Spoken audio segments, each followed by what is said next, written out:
Hey, Scott here. Welcome back to the channel and to my very humble garage gym.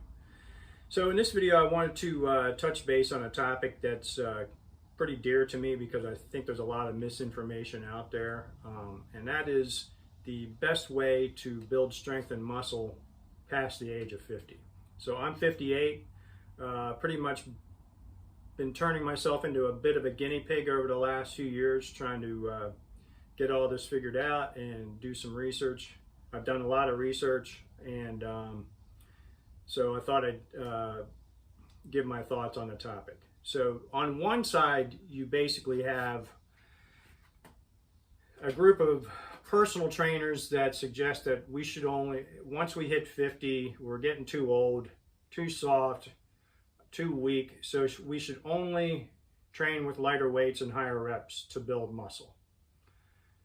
The problem with that approach is that if you haven't trained in a long time, or if you've never done any strength training, you don't have any kind of a foundation of strength to build upon, so that if you want to just work on hypertrophy and work on,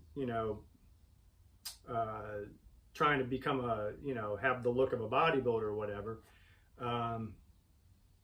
you don't have that foundation to, move into doing hypertrophy training where you're doing multiple sets of higher reps with lighter weight, with the idea of just pushing as much muscle, blood into the muscle to, engorge it and then feel sore for a few days after that.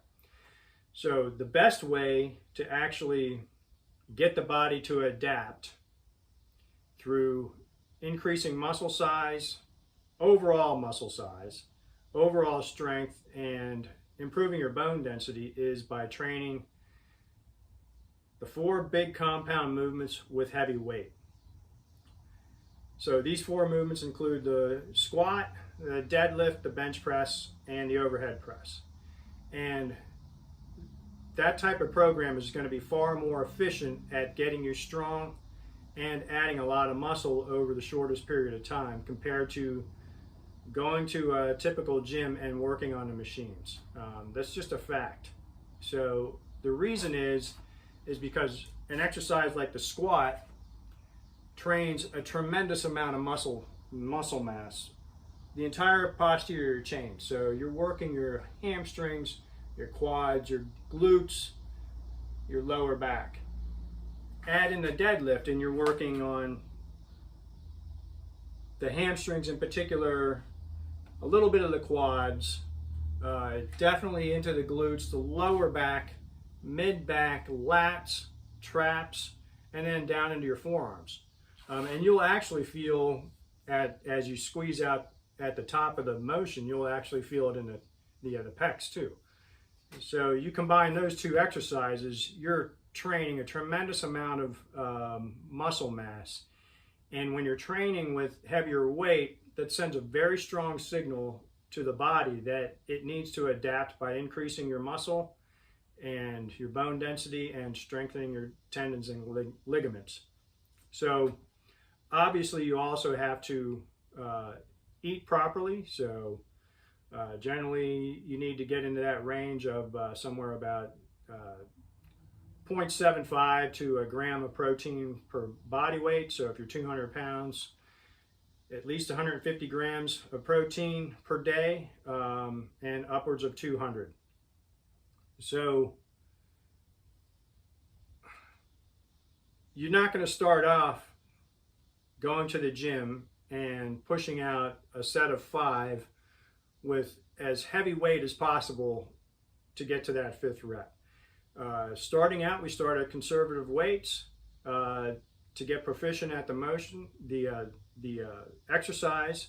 So just for example, when we train the squat, if you're going to the gym for the first time and learning how to squat, assuming you're reasonably healthy and you can put a 45-pound barbell on your back, you'll start with the empty bar, do multiple sets of 5 to make sure that you get the range of motion and the form, the technique done correctly. and then you start adding weight to the bar. That first workout that you go to, you're going to learn how to squat, learn how to deadlift, learn how to bench press, learn how to overhead press. Overhead press is a very technical exercise, so you might have to start with a much lighter barbell in that regard, and you work from there. So then your first couple of weeks might look like, on Monday you're going to train the squat, the bench, and the deadlift.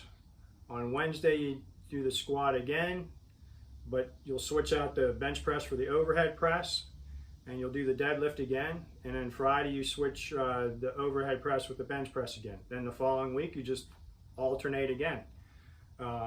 After a couple weeks you'll start swapping out the deadlift for another pulling motion, such as if you can't do pull-ups or chin-ups, you do a lat pull down. You could do a bent over row or something like that. So combined, these four main compound exercises train the most muscle tissue, give you the most bang for your buck.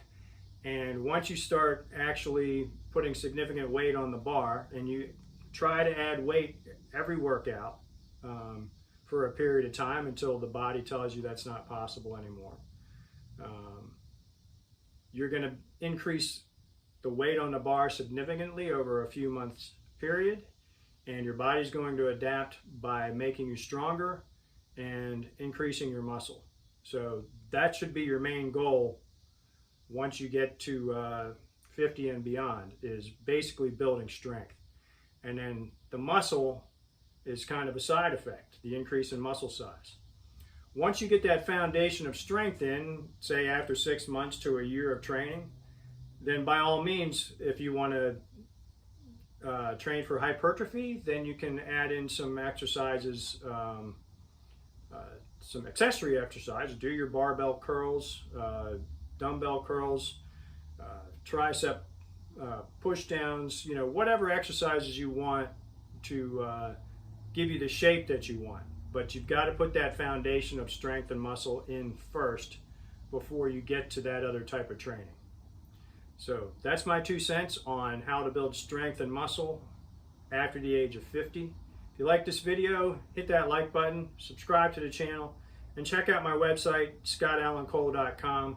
I've got a whole program on there now, set up there now, where I combine all of my training over the years, such as Kung Fu, strength training. I was a swimmer back in the day. I've actually competed as a golfer as well. So I've got all this stuff there that I think will be really beneficial to your health and fitness going forward. So check that out. Thanks for watching, and we'll see you down the road.